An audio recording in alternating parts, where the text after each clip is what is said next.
Hi, we're here with the membership team for SMPTE, and we've got Roberta Gorman and Peter Wharton, and I'm going to ask you lots of questions about membership.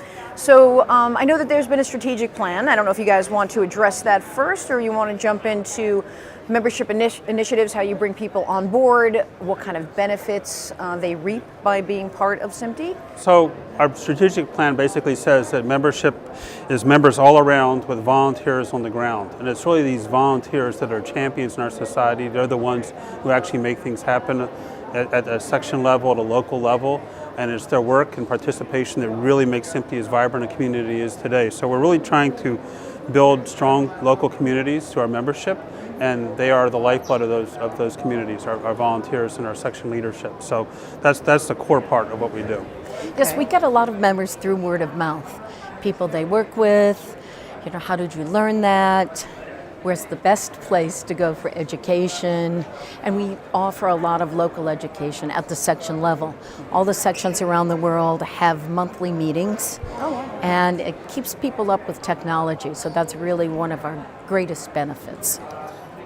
So we're also really trying to grow our membership, Randy. So we're doing a lot of work to engage students and to create student chapters. We have a number of student chapters. In fact, we launched 2 new student chapters just this month alone. So that's going very well for us. And we also do a lot of educational work. So not just our monthly section meetings, but several sections also hold annual conferences. And we're also having events at student areas to educate the students and help bring them into our community. So that's a key part of what we're doing too. Fantastic. And in terms of the volunteers, how do you find them? If they want to be a volunteer, where can they go? They can always come straight to me, and I can connect them with the people on the ground that are in their area.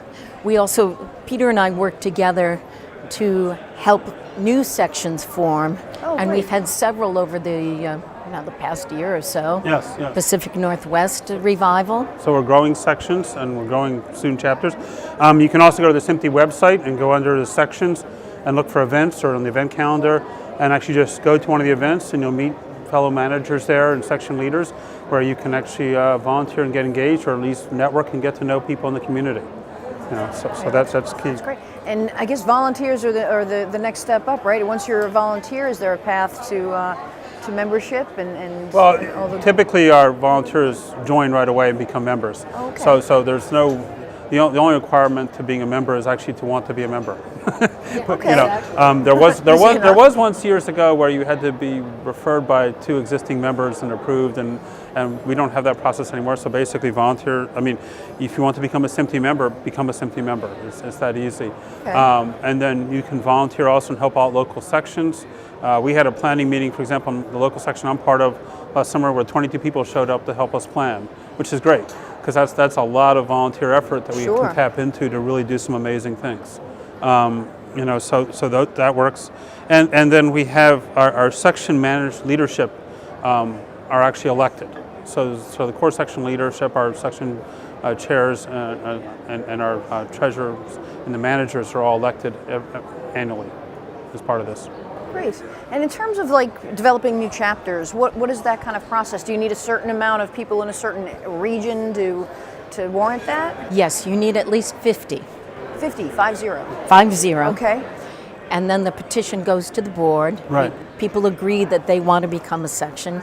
The petition goes to the board votes on it, and we help them get their leadership together. They need a couple leaders to start with. You always need a champion. That's the most important thing. That really ensures the success of any section, any student chapter, is the person with the real urge to do this, the passion for it. And the commitment too. The commitment for it. That's the key part of that. Yes, that's a big part of it. Yes, it is. It's a big commitment. So, sure. but that's a hurdle you don't necessarily have to go through, because we also have subsections, which means that there's a section that supports you, and all you need is 12 people to get together and become a subsection. And really, nothing stops you from having a meeting, even if you're not a section or a subsection, to get together and start building up to becoming that. And it's a similar process for student chapters too, where we have a certain number of people who have to sign up and agree, so that we actually have a core team of volunteers and champions to actually make something work. But it's not a big threshold, so that's not really a problem. And so we're growing our sections everywhere in our student chapters. One of the other big initiatives we have moving forward is to start recording and streaming all these meetings, both so that people who cannot attend in person can attend virtually from wherever they are.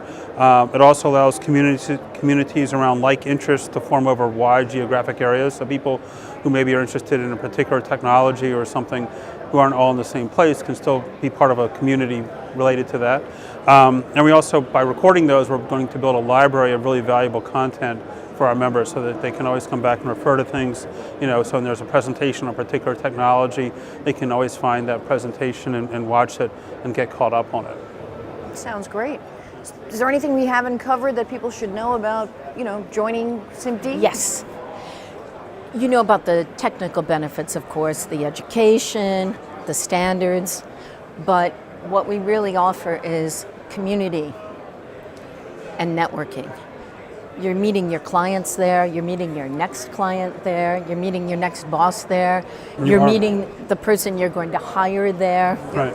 It's a great place to meet people and advance your career.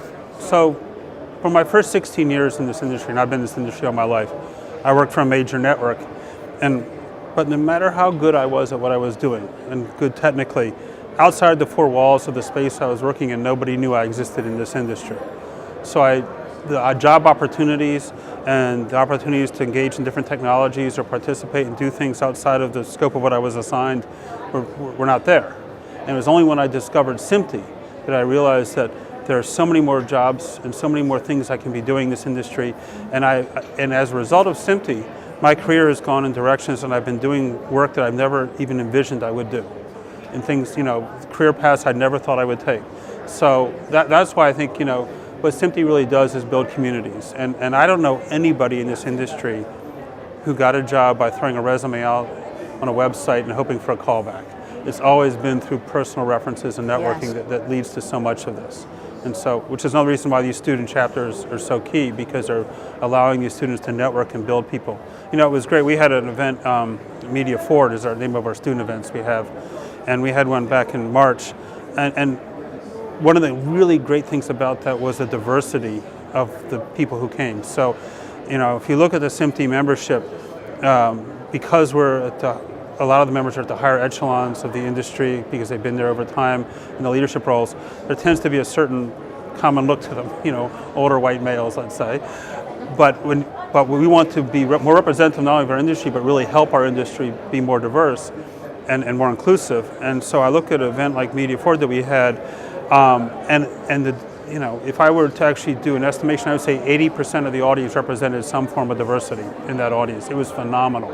And I also mean, not just, the normal things, but also socioeconomic status. We had people coming from the inner city, who never had those connections, and now they're actually meeting CTOs of major media organizations and building a network.